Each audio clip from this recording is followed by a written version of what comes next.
Students from very early age think about how they look.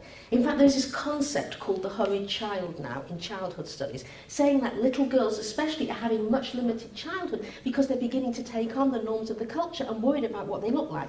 I have students who do student teaching in schools and they talk about 8-year-olds not eating their lunch because they're scared to putting weight on. Of course, yes, you're going to go launch into some anecdotal bullshit tirade about your students and what they claim. Maybe the kids aren't hungry that day. You know, you can't just assume that the kids aren't eating because they want to lose weight. Okay? That's anecdotal evidence, okay? Anecdotal evidence is not acceptable. And the thing is, you're supposed to be academically legit, but you keep saying, I don't really care what you say, Max, about what you and your friends look at on the internet.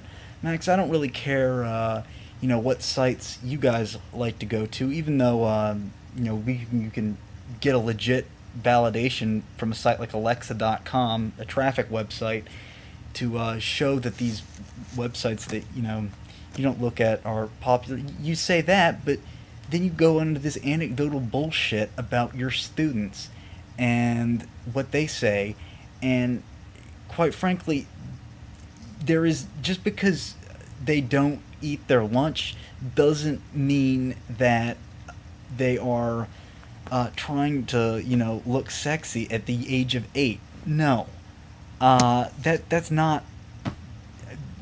They may be not eating their lunch at the age of 8, but as I like to say, causation doesn't imply correlation.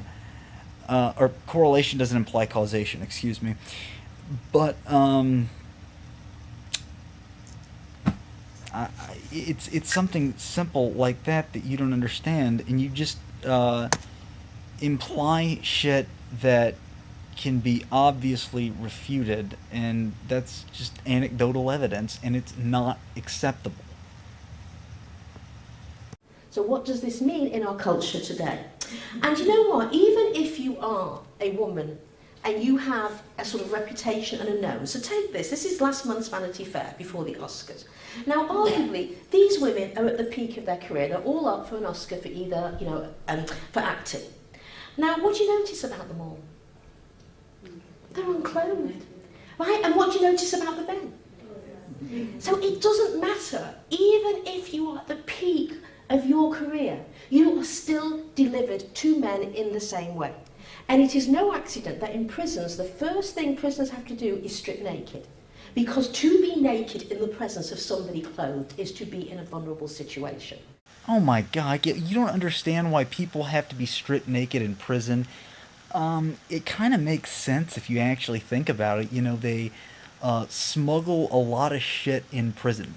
People hide things up their ass crack, inside their anus, to make sure that it doesn't get seen by the cops or the guards, including drugs or even just things that are, that would be quite painful to shove up your ass.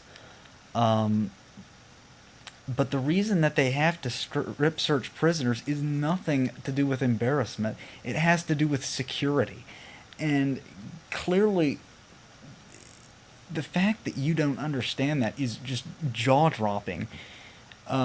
Prisoners have, they have rights. Just because a lot of them are scumbags, doesn't mean they have a right to be tortured.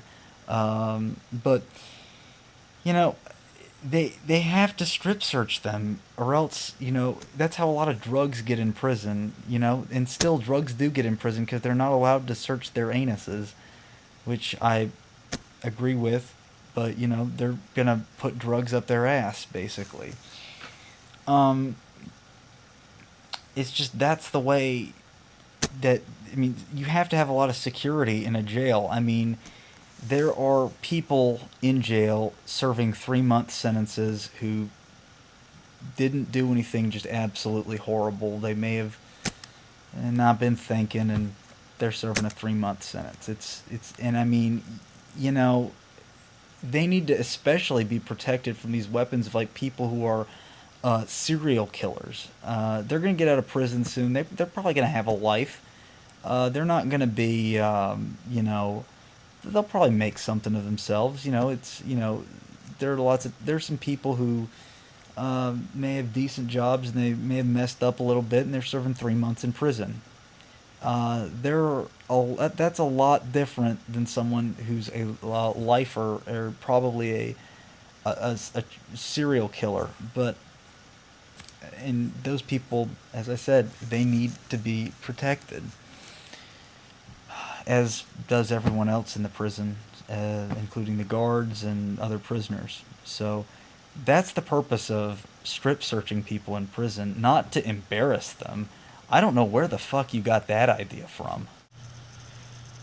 Furthermore, Gail, there is another thing called CFNM porn in the realm of pornography. Of course, that magazine's not pornography, but as in Vanity Fair is not pornography, but CFNM stands for clothed female nude male porn, and there is a ton of that on the internet if you so desire to look for it. I doubt that you will even acknowledge its existence because you take a narrow scope of the realm of pornography.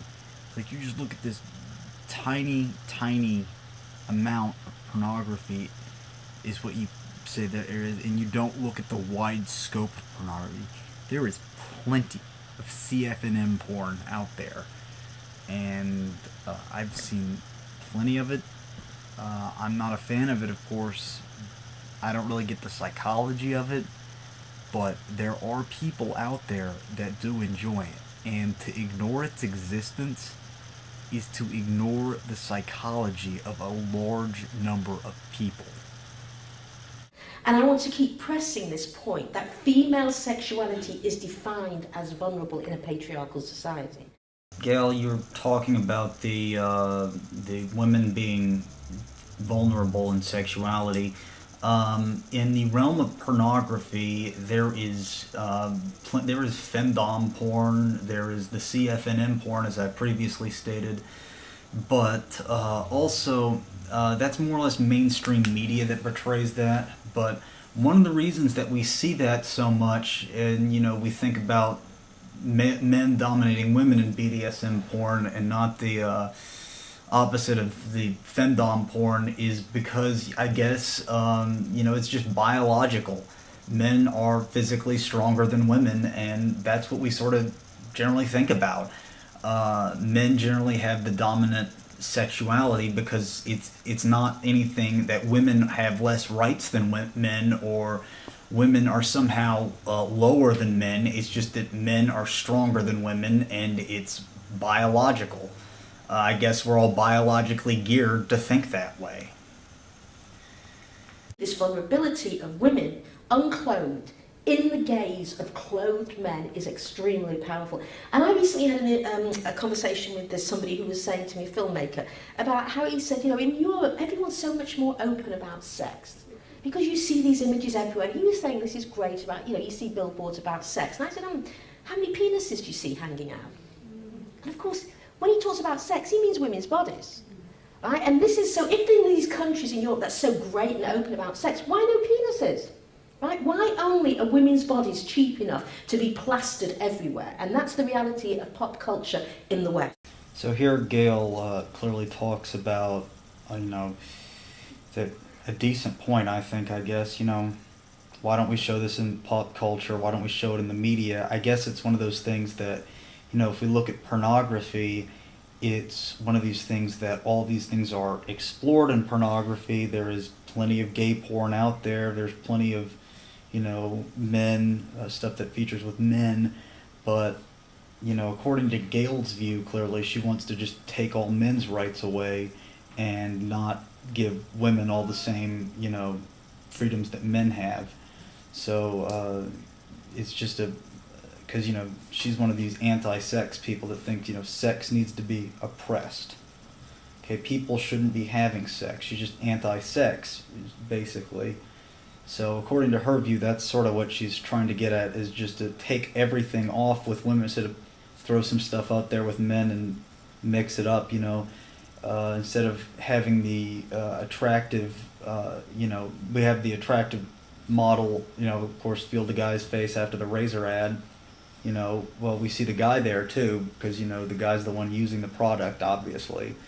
But, we don't see men, there with women advertising women's products, to make the woman feel like, hey, I want that guy next to me, or I want that guy to come, touch me and everything. No, we don't see that, but, I guess that's not what society wants to see. And I don't have a problem with it. I think if advertisers want to do that, they should feel free to do it without any scrutiny. But according to Gail, we should just take all the women off the razor ads because,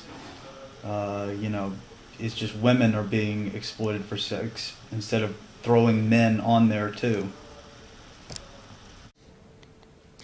Now I want to sort of explain the life of an average adolescent girl and young woman. And to do that, I'm going to talk about what it means to grow up in a society where Lindsay Lohan and Britney Spears and Paris Hilton are the main role models.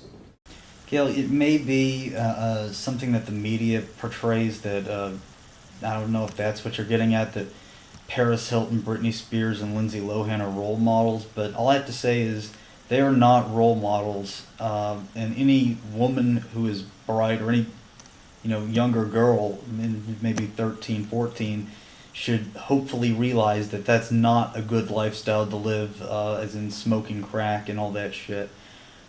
But anyway, you say that they're the main role models. Well, clearly they need some sort of better parenting. If their parents need to be in their lives more, if they think that Lindsay Lohan is a good role model and drinking and driving's okay, and all that shit that Lindsay Lohan and Paris Hilton and Britney Spears do. But no, they're not role models. They're just celebrities who do shit like that. They may be influential, but they're definitely not role models, or at least they're not good role models at all. They say that about athletes, but people need to be taught not to use those people as role models.